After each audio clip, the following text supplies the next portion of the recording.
شریعت کا مزاج ہے رات کو جلدی سونا اور صبح کو جلدی، بولو بھائی، شریعت کا مزاج ہے رات کو جلدی سونا اور صبح کو جلدی، اور کراچی کا کیا مزاج؟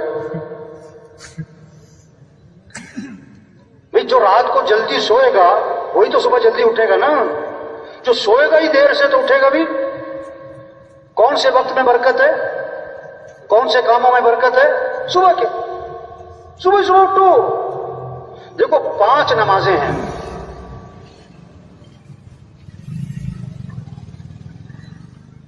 5 نمازیں ہیں نا۔ فجر کی نماز کی خصوصیت، فضیلت اللہ کے نبی نے خاص طور پر بیان فرمائی علیحدہ کر کے۔ آپ نے فرمایا من صلی الصبح فهو فی ذمۃ اللہ، جو صبح کی نماز پڑھے گا وہ اللہ کی ذمہ داری میں آ جائے گا۔ اب جس نے صبح کی نماز نہیں پڑھی وہ اللہ کی ذمہ داری سے نکل گیا۔ توبہ توبہ توبہ۔ دیکھو چاندنی رات ہو تو تالاب میں کیا نظر آتا ہے بھائی؟ بولو بھائی، چاند، اور چاند ہے کہاں؟ آسمان پہ۔ یہ جو تالاب میں نظر آ رہا ہے یہ کیا ہے؟ عکس۔ اگر کوئی تالاب میں چھلانگ لگائے کہ میں چاند کو پکڑ لوں تو اسے کیا کہو گے؟ پاگل ہے، بیوقوف ہے۔ وہ یہ تو عکس ہے۔ آج رزق نظر آتا ہے دکان میں، رزق نظر آتا ہے دفتر میں، رزق نظر آتا ہے کاروبار میں، اور اللہ قرآن پاک میں فرماتے ہیں وَفِي السَّمَاءِ رِزْقُكُمْ، تمہارا رزق تو آسمانوں میں ہے۔ تمہارا رزق کہاں ہے؟ یہ جو فجر پڑھے بغیر دکان پہ جاتے ہیں، فجر پڑھے بغیر دفتر جاتے ہیں، فجر پڑھے بغیر کاروبار پہ جاتے ہیں، ان کو رزق کی تلاش ہے اور رزاق کی نافرمانی کر رہے ہیں۔ یہ چاند کہاں تلاش کر رہے ہیں؟ کہاں تلاش کر رہے ہیں؟ ہائے ہائے، تبلیغ کیسا کرو؟ اللہ کی طرف پھیرو،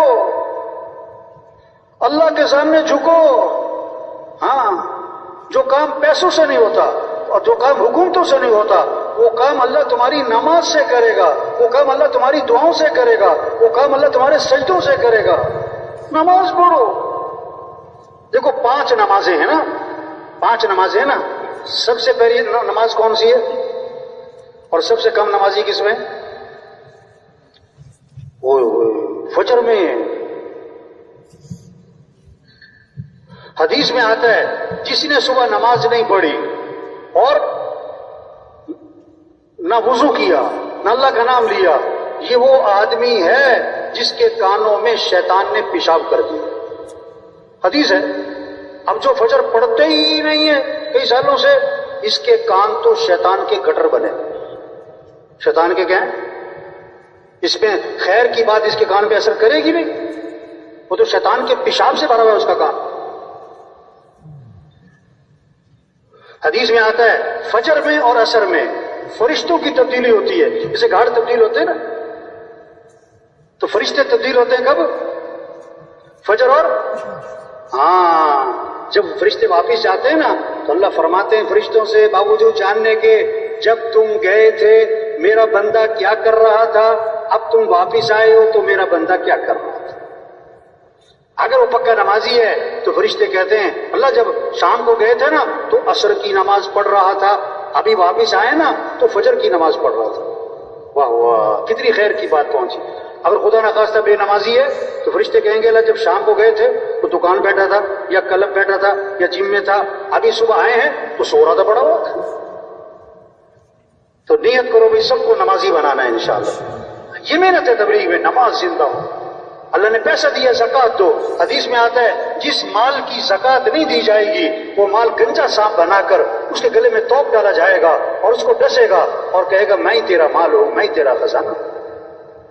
ہاں، اللہ نے پیسہ دیا حج پہ جاؤ۔ آپ صلی اللہ علیہ وسلم نے فرمایا جس پر حج فرض ہے اور وہ نہیں کرتا مجھے کوئی پرواہ نہیں، یہ یہودی ہو کے مرے یا عیسائی ہو کے مرے۔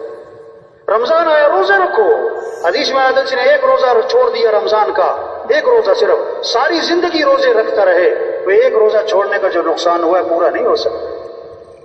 یہ محنت ہے تبلیغ میں، لوگ اللہ کو پہچانیں، اللہ کی مانیں، اللہ ہم سے کیا چاہتا ہے اس کو معلوم کریں۔ ہر مسلمان میں شوق پیدا ہو میرا اللہ میرے سے کیا چاہتا ہے، میرے نبی کا طریقہ کیا ہے، دین سیکھنے کا شوق پیدا کیا جا رہا ہے۔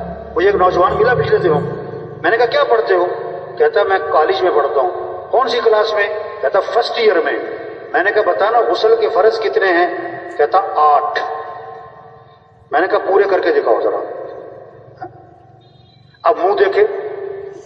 بھائی ہم مسلمان ہیں، اسلام کو سیکھو بھائی. دین ہمارا کیا سکھاتا ہے؟ اللہ ہم سے کیا چاہتا ہے؟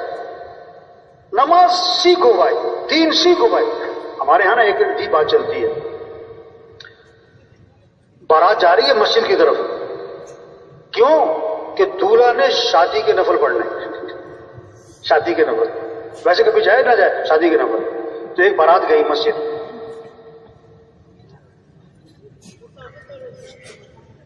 اور کہیں بھی بینڈ باجے کے ساتھ، ڈھول ڈھمکے کے ساتھ. اب جناب باہر کھڑی ہو گئی بارات. دولہا سے کہا جا کے نفل پڑھ لے. جو اس کا دوست تھا نا جو دیندار داڑھی والا، اس سے کہا تم ساتھ چلے جاؤ. وہ مجھے سنا رہا تھا. کہتا میں ساتھ چلا گیا، میں بیٹھ گیا. میں نے اسے کہا بھائی پڑھ لے، شادی کے نفل پڑھ لے. کہتا پہلے تو مسجد کو دیکھتا رہو. میں نے کہا بھائی شادی کے نفل پڑھ. تو اس نے پھر نیت باندھ لی. کہتا میں پاس بیٹھ گیا، بڑی دیر کھڑا رہا. کہتا میں نے سوچا ہوا شادی کے نفل ہیں، بڑے خوش خوش سے پڑھ. پھر بہت دیر بعد کھڑے کھڑے سلام پھیر دیا اس نے. کہتا میں نے اس سے کہا بھائی تم نے شادی کے نفل پڑھے کہ نماز جنازہ پڑھی؟ نہ رکوع نہ سجدہ، یہ کس میں ہوتا ہے؟ اس نے کہا سچی بات بتاؤں مجھے نماز آتی ہے. اور تبلیغ میں یہ کہہ رہے ہیں دین سیکھو بھائی. سگی ماں کا جنازہ پڑھتے ہیں، جنازے کی دعا نہیں آتی. سگے باپ کا جنازہ پڑھتے ہیں، جنازے کی دعا. تبلیغ میں منت خوشامد ہے. بھائی اللہ کو راضی کر لو، بھائی حضرت محمد صلی اللہ علیہ وسلم کی اتباع کرو، بھائی 5 وقت نماز پڑھو، دین کو سیکھو بھائی، قرآن کی تلاوت کرو. دن میں 600 مرتبہ موبائل کو کھولتا ہے اور قرآن کتنی دفعہ کھولتا ہے؟ یہ کیسے مسلمان ہیں کہ سال ختم ہو جاتا ہے قرآن ختم؟ آپ صلی اللہ علیہ وسلم نے فرمایا ہر چیز کا ایک دل ہوتا ہے اور قرآن پاک کا دل سورہ یاسین ہے. آپ نے فرمایا جو صبح کو سورہ یاسین پڑھے گا اللہ شام تک کے کاموں میں اس کی مدد فرمائے. ہمارے گھروں میں فضا بنے قرآن کی. آپ نے فرمایا جو رات کو سورہ ملک پڑھے گا اللہ اسے قبر کے عذاب سے بچا لیں گے. آپ نے فرمایا کہ جو رات کو سورہ واقعہ پڑھے گا اس پر فاقہ نہیں آئے گا. آپ نے فرمایا کہ تم اس بات سے عاجز ہو کہ 1000 آیات پڑھ لیا کرو. صاحب نے عرض کیا حضور 1000 آیات کا پڑھنا یہ تو بڑا مشکل کام ہے. آپ نے فرمایا جو سورہ الہاکم التکاثر پڑھے گا اسے 1000 آیات پڑھنے کا ثواب ملے گا. یہ شوق پیدا ہو جائے ہمارے وزیروں میں، وکیلوں میں، ججوں میں، مزدوروں میں، غریبوں میں، دیہات والوں میں، شہر والوں میں. ہاں یہ شوق پیدا ہو مجھے قرآن پڑھنا ہے، مجھے اللہ کا ذکر کرنا ہے. آپ صلی اللہ علیہ وسلم نے فرمایا جو 100 مرتبہ پڑھے لا الہ الا اللہ، لا الہ الا اللہ، لا الہ الا اللہ، فرمایا جو 100 مرتبہ روزانہ پڑھے گا جب قیامت کے دن اٹھے گا تو اس کا چہرہ 14ویں رات کے چاند کی طرح چمک رہا ہو. اب مزدور مزدوری کر رہا ہو اور زبان پر کیا ہو؟ لا الہ الا اللہ. ڈرائیور گاڑی چلا رہا ہو اور زبان پر کیا ہو؟ لا الہ الا اللہ. آپ نے فرمایا جو کثرت سے درود شریف پڑھے گا جنت میں اسے میرا پڑوس ملے گا.